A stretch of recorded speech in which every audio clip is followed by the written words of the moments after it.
इन योजनाओं से क्या मिलेगा किसान को? एमएसपी दो। पहला इनका जो अध्यादेश है उसके अंदर क्या होगा, इन्होंने खुली छूट दे दी। किसको दे दी? व्यापारी को, छोटे को, बाहर की कंपनी को या अंदर की कंपनी को।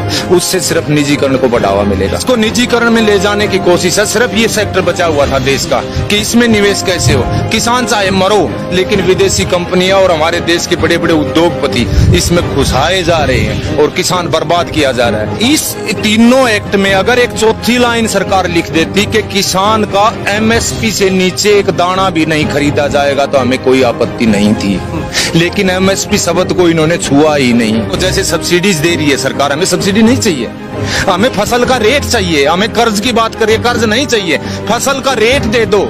हमें कर्ज लेने की जरूरत क्या पड़ेगी? सरकार, हमें अनुदान की जरूरत नहीं है, हमें हमारी फसलों के रेट दे दो।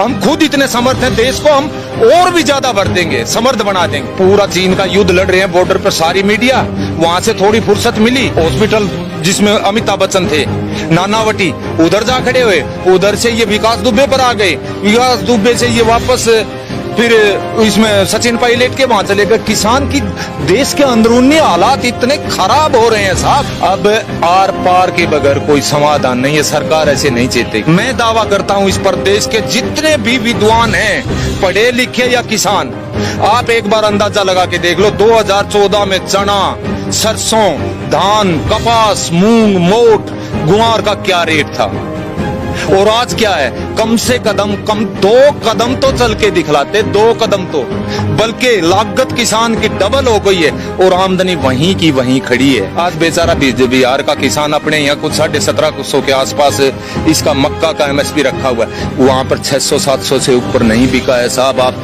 तसल्ली करके देख लो।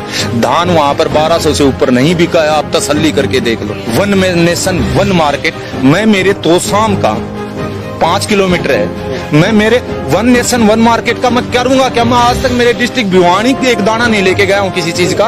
उस मार्केट में कर्नाटक कैसे लेके जाऊंगा, मैं हैदराबाद कैसे लेके जाऊंगा, मैं पटना कैसे लेके जाऊंगा जिसका किराया इतना बड़ा। न्यूनतम समर्थन मूल्य शब्द को छुआ ही नहीं, तो इसका मतलब किसान की बर्बादी के सिवाय इन अध्यादेशों में कुछ भी नहीं है। बड़ी मुश्किल से ये देश खड़ा हुआ था, ये ढांचा खड़ा हुआ था, मंडियों का ढांचा। आज देश में कितने करोड़ों आदमी है जो मंडियों में रोजगार कर रहे हैं, कितना किसान का पैसा लग करके कितने बड़े बड़े शेड खड़े हुए थे, ये उसको ध्वस्त कर देंगे। तो सरकार को जरूरत है ऐसे ऐसे कुकर्मों को सुधारे, जबकि ये रोज एक थैला भर के चले आते हैं। अब तो डर लगने लगा है देश की जनता को, कहीं बाथरूम में से कोई नेता मंत्री ना निकला और आते ही कोई योजना लॉन्च ना कर दे। हम सिर्फ चीन और पाकिस्तान की लड़ाई नहीं, अंदर से देश टूट गया तो पाकिस्तान और चीन हमें तो गुलाम रहना है, इनके हैं, फिर वो कर लेंगे।